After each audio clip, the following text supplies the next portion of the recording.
Fala pessoal, sejam bem-vindos aqui ao canal e eu precisei fazer um novo vídeo aqui para vocês. Você sabe muito bem, tem alguns conselhos importantíssimos e tem aquela ideia da mágica dos 100 mil reais. Tem muita coisa que vocês perguntaram no vídeo anterior e eu voltei aqui hoje para responder, porque eu estou na sede da Ativo Investimentos aqui com o Diego Hernandes. Tudo bem, cara? Tudo bem, Ricardo? Tudo bem, pessoal? Bom, alguns de vocês já conhecem o Diego, né? Eu vou até pedir para o pessoal da edição colocar o card anterior aqui do vídeo que a gente fez, né? Aquela miniatura, onde eu vim aqui na Ativo Investimentos, nós falamos sobre várias lições importantes do mundo dos investimentos e uma questão que muita gente colocou aqui foi essa ideia de acumular 100 mil reais ou mesmo fazer esse plano para chegar no 1 milhão de reais daqui a alguns anos ou mais. Só que ficou muita dúvida. Ficaram várias questões nos comentários e eu precisei voltar aqui justamente para respondê-las, né? Tem muitas questões sobre a inflação desse período, se realmente é fácil acumular patrimônio depois dos 100 mil reais. Então o Diego, ele é a pessoa certa para ajudar a gente, porque ele é consultor de investimentos, ele está acostumado com esse trabalho individualizado com as pessoas, também é gestor de patrimônio. Você tem bastante experiência nessa área, né, Diego? Exatamente. Nós, como consultoria independente, né, a gente está acostumado a elevar o patrimônio dos nossos clientes, né, a respeitar o perfil do investidor, a respeitar os objetivos e dar esse atendimento, né, a ajudar o cliente a entender que o tempo que leva para essa maturação. A maturação é muito importante o cliente saber o caminho que ele está percorrendo e conhecer, estar com alguém de confiança para que ele saiba que a rota traçada é a rota onde ele chegará ali no objetivo final. E um ponto importante também, né, é não errar, né, assim, tem o caminho certo, mas também tem o caminho errado e muitas vezes as pessoas sozinhas vão cometendo alguns erros, né, a gente vai falar sobre isso hoje, o Diego trouxe um case especial aqui para contar para a gente também na prática. E agora, pessoal, o que eu vou fazer? Eu vou começar a pegar algumas perguntas que vocês colocaram, vários comentários nos vídeos anteriores, muito legais, né? Várias pessoas colocando essa ideia de construir patrimônio na prática, já conseguindo bons resultados, né? Então, quem tiver aqui resultados para compartilhar, pode deixar nos comentários também, porque é sempre uma energia muito positiva. E algumas questões que chegaram, né? Então, por exemplo, eu vou até pegar a primeira aqui do Matheus, dizendo o seguinte: olha, é difícil chegar aos 100 mil reais juntando do zero. Mas se eu tiver 100 mil reais, fica mais fácil chegar no primeiro milhão? Então eu já vou passar a bola aqui para o Diego, porque ele começou a fazer alguns cálculos, algumas contas para conversar com a gente também. E aí, fica mais fácil mesmo? Sim, fica. Respondendo já diretamente, fica mais fácil. A construção de patrimônio, ela é tijolinho por tijolinho. A gente fala que tem que ter a disciplina, a paciência, a persistência e buscar conhecimento para que essa multiplicação aconteça de forma correta. A gente sabe que, como o Ricardo mencionou, um erro, para ser corrigido, se for um erro muito grande, demora muito tempo, né? É uma rota de correção muito longa. Então é de extrema importância fazer as escolhas corretas, né, as escolhas ideais para que você consiga ali ter uma maturação de patrimônio ideal. E é legal que você trouxe esse ponto, que eu acho que até pegar o gancho, porque você fez uma conta, uma vez você mostrou para mim que assim, um erro, sei lá, se você comprar uma ação errada e ela cair, sei lá, 50%, demora muito tempo para você recuperar. Você tem essa tabela, né? Legal, vamos mostrar aqui, olha, essa tabela, ela é assim, a nossa tabela de cabeceira aqui, né? A gente está sempre com essa informação disponível. Então, se a gente tem uma perda de 10%, para recuperar essa perda de 10%, a gente precisa ali de 11% de percentuais, né, para ter essa recuperação. Isso é tranquilo. De 10, né, você tem uma recuperação de 11%. De 20, uma perda de 20, 25% para recuperar. Se a gente aumenta ali uma perda de 50%, poxa, aí eu já tenho que ter ali um potencial de recuperação de 100% para recuperar essa perda de 50%. Ou seja, se eu invisto numa ação, por exemplo, ou no fundo imobiliário e cai 50%, sei lá, investi 10 mil reais, virou 5 mil reais. Para eu ter 10 mil reais de novo, cara, eu precisaria que essa ação, esse fundo imobiliário, crescesse 100%. Exatamente. Ela caiu 50%, não adianta voltar a 50%, porque já derreteu um pouco do patrimônio. Exatamente. Então, assim, não errar também é muito importante. E aí, acho que aí a gente entra numa lição que é muito importante, né? O pessoal está acostumado a ver o preço de alguma ação caindo. Poxa, comprei Magalu. Magalu começa a cair, eu vou lá e faço o preço médio, compro mais.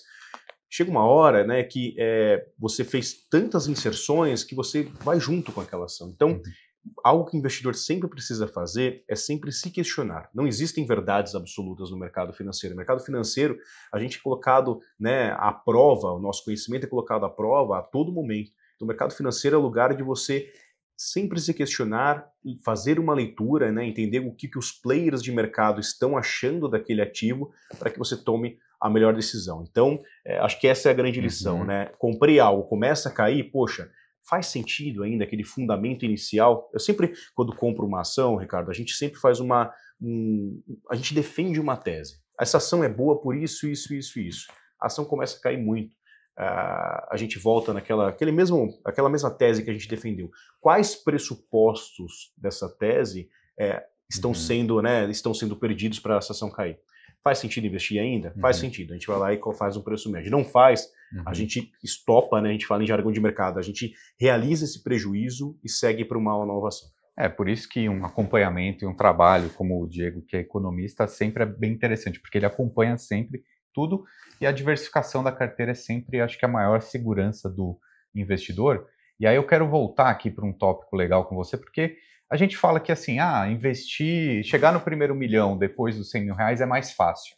E às vezes as pessoas discutem na internet, falam, será que é mais fácil mesmo? Então assim, eu acho legal a gente mostrar agora a tabela que você preparou, porque fica mais fácil. Por que fica mais fácil? Ora, porque você já tem uma parte desse seu dinheiro trabalhando por você. Então vamos colocar os números aqui na tela para ajudar o pessoal. Legal, então nessa tabela aqui, né, a gente fala que o primeiro 100 mil reais é você mais trabalhando do que o dinheiro, do que o patrimônio trabalhando para gerar riqueza para você. Então, primeiro 100 mil reais, você tem um trabalho massivo ali, né, de colocar dinheiro, fazer uma reserva importante para que você consiga atingir esses 100 mil reais. A partir, então, você colocando, a gente fez um exercício aqui com a taxa básica de juros atual, né, 11,25, em 6 anos, a pessoa acumulando ali R$1.000 por mês, ela consegue chegar no primeiro 100 mil reais.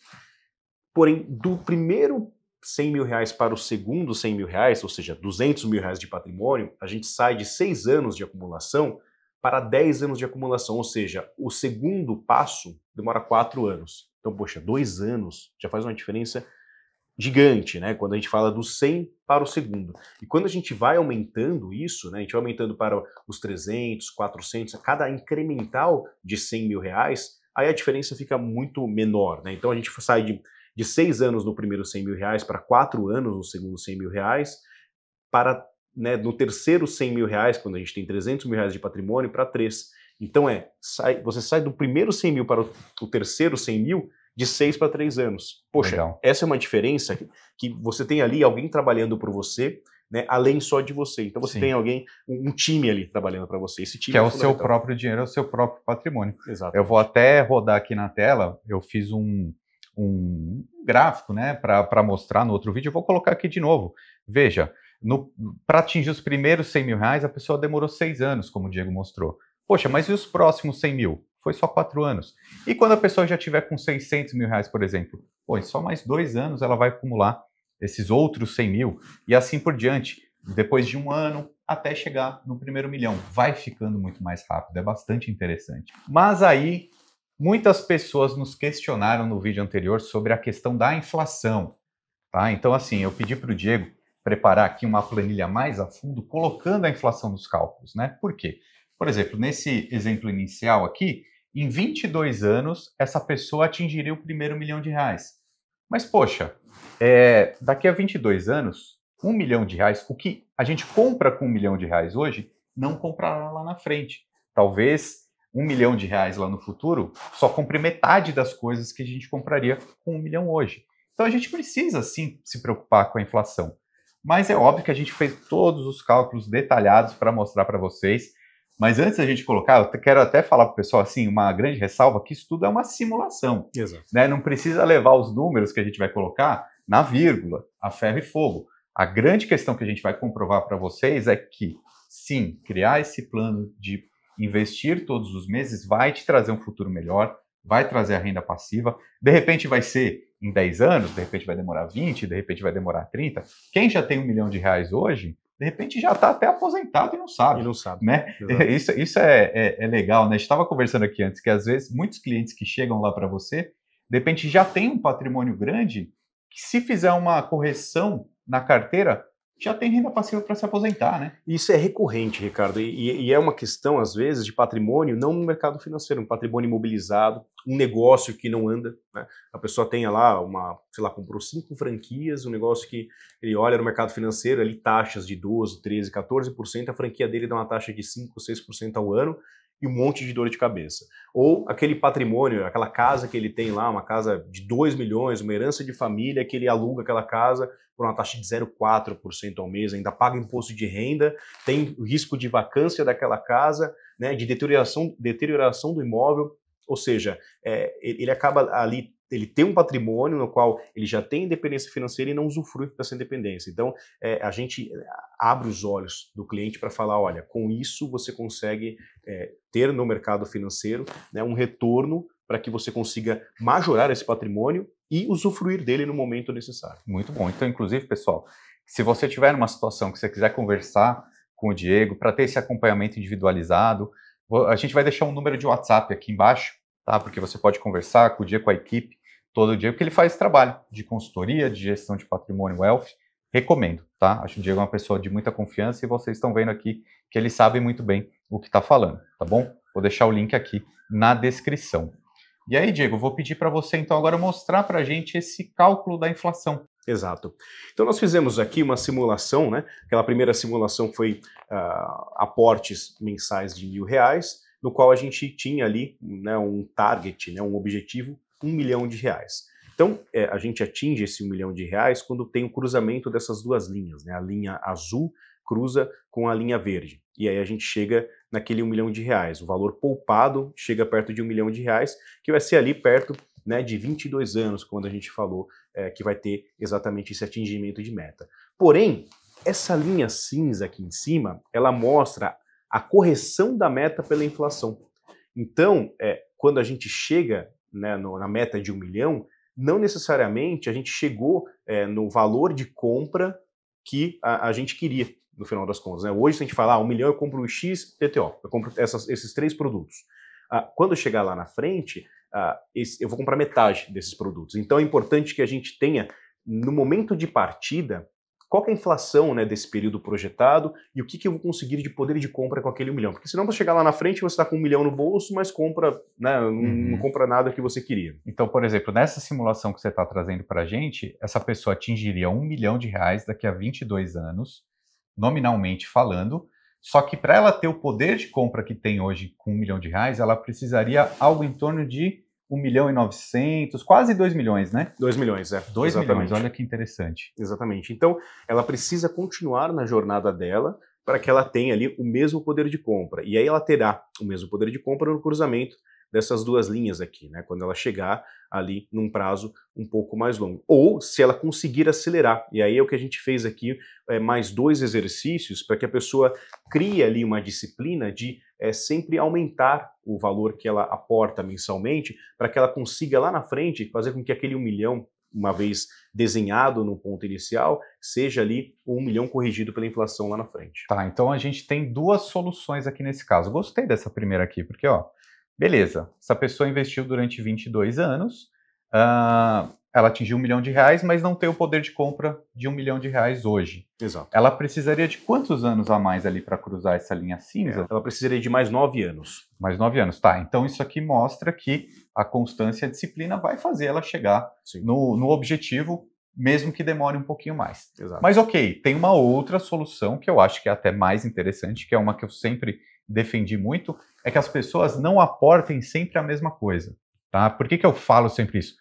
Simulação. É uma simulação. Aqui a gente está simulando uma pessoa que invista sempre R$1.000 por mês e tem uma rentabilidade sempre de 11,25%. A gente sabe que isso muda. Até porque vai ter ano que essa pessoa vai conseguir 15% ao ano, vai conseguir 20%, na outra ela vai conseguir, sei lá, 8%.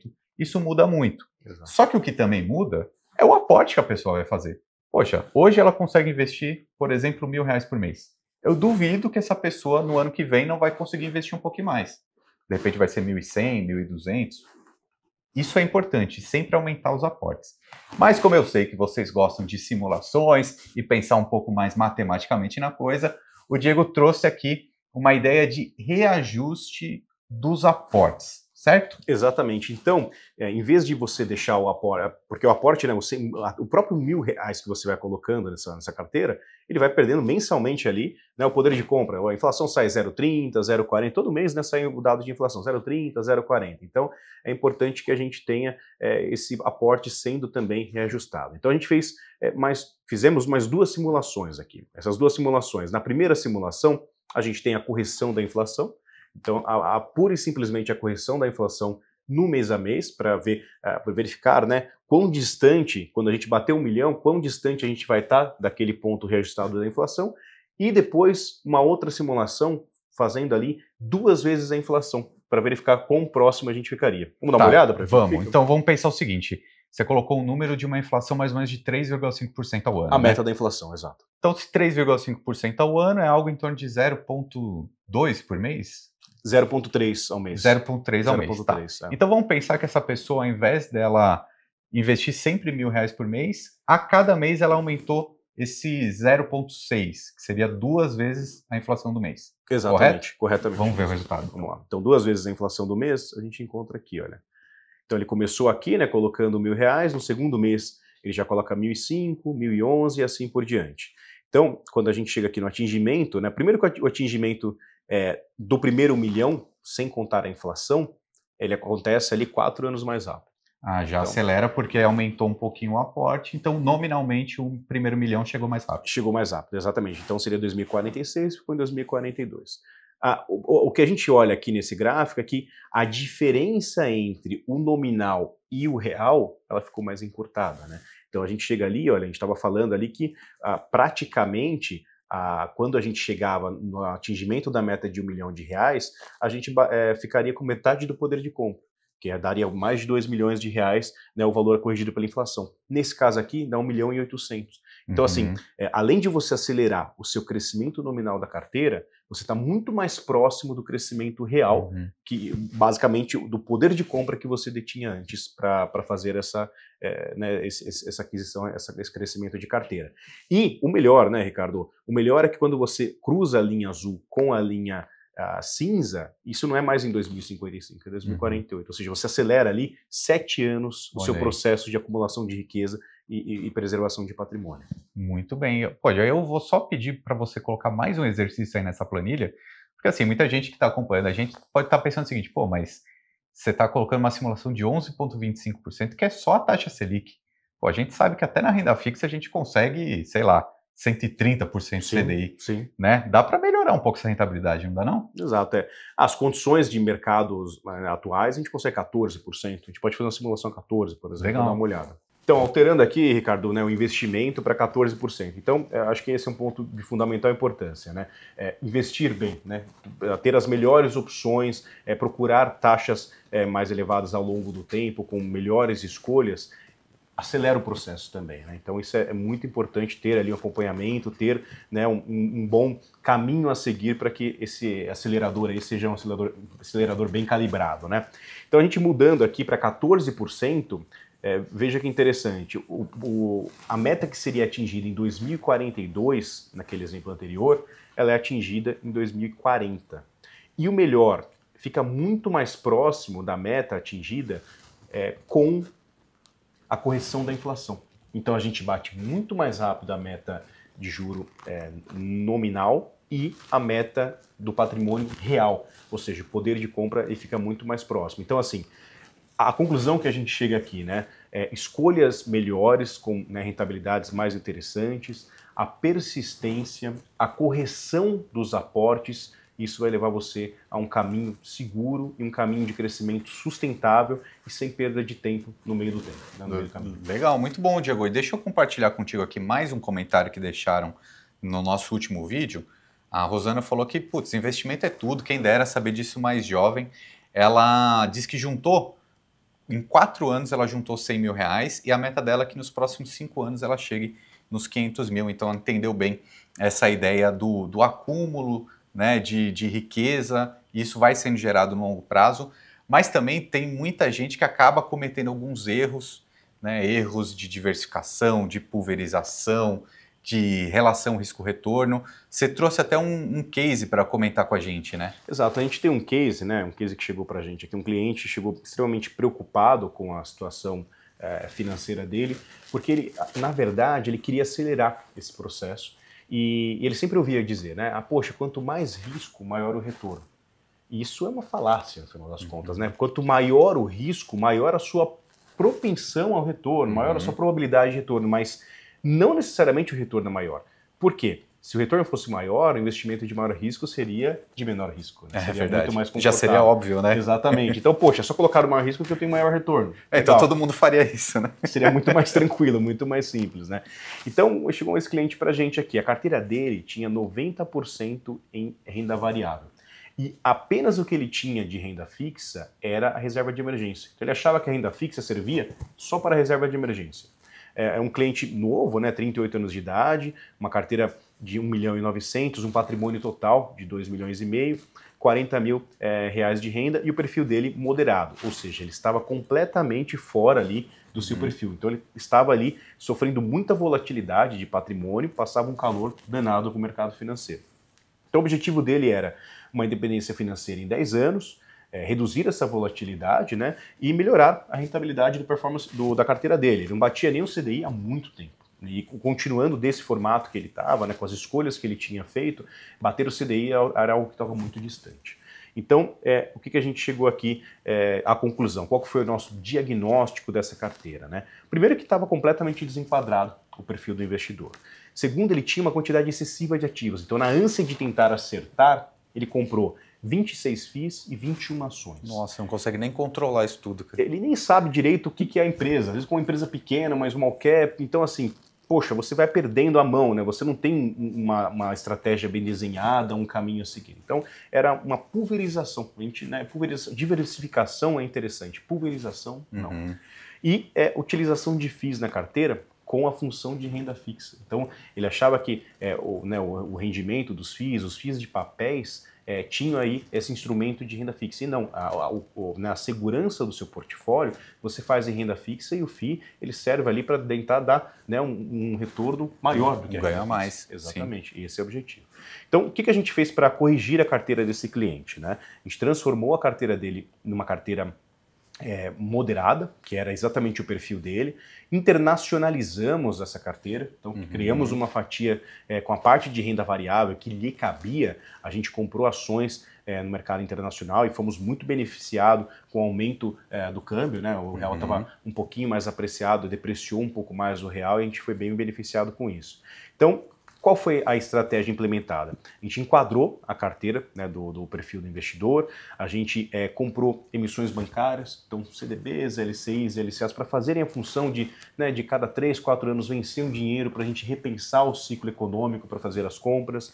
A gente comprou tesouro para marcação ao mercado, Tesouro IPCA 2045 estava a uma taxa extraordinária, então para o longuíssimo prazo e para ter um dinheiro líquido caso precisasse também, e reduzimos essa pulverização de ativos. Então a gente comprou ali ações, fundos imobiliários, mas que a gente confiasse, de qualidade, que a gente conseguisse ali acompanhar a trajetória. E aí o cliente ficou bem satisfeito, né?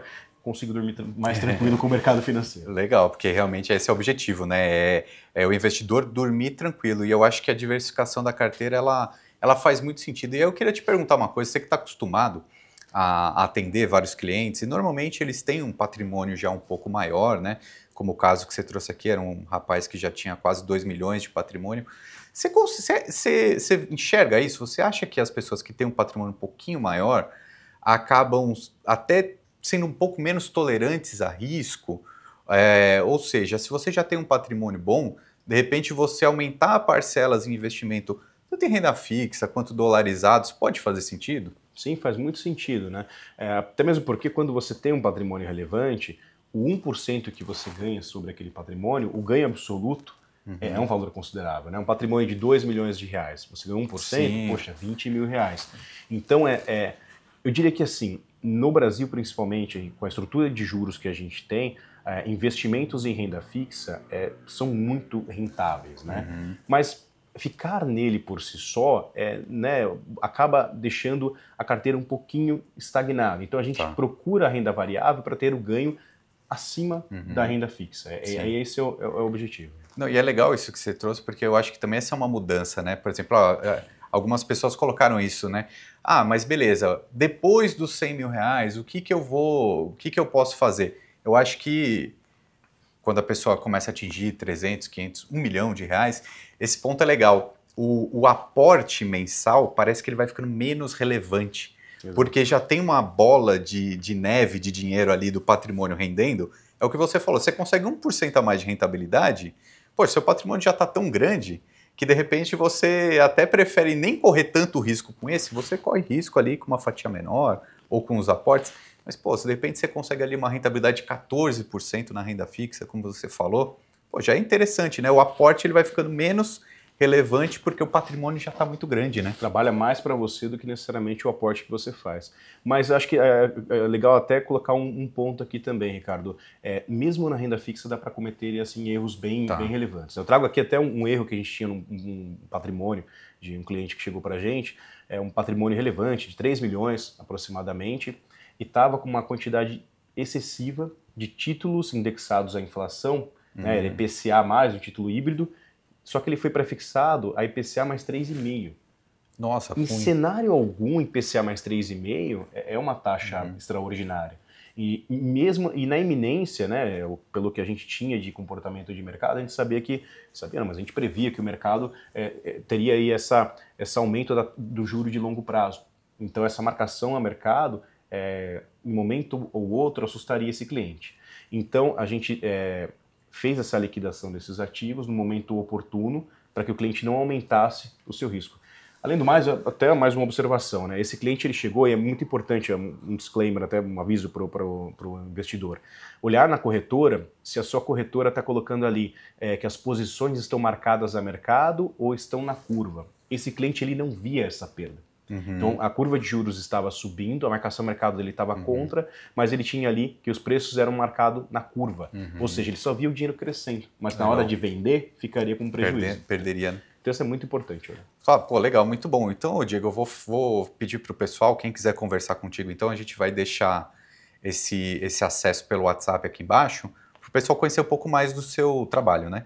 Exatamente, a gente faz um acompanhamento, né? Vamos entender todos os ativos que você tem no portfólio, quais são os seus objetivos, quais são os seus planos de vida, os seus sonhos, para que a gente consiga ali montar uma trajetória e acompanhar com você cada passo dessa jornada. Muito bem, então agradeço que você veio aqui fazer a parte 2 desse vídeo, mas eu vou aproveitar que eu tô aqui, pessoal, vou tentar gravar outros conteúdos com o Diego aqui para engrandecer aqui o canal. Obrigado, cara. Obrigado, Ricardo. Valeu. Valeu.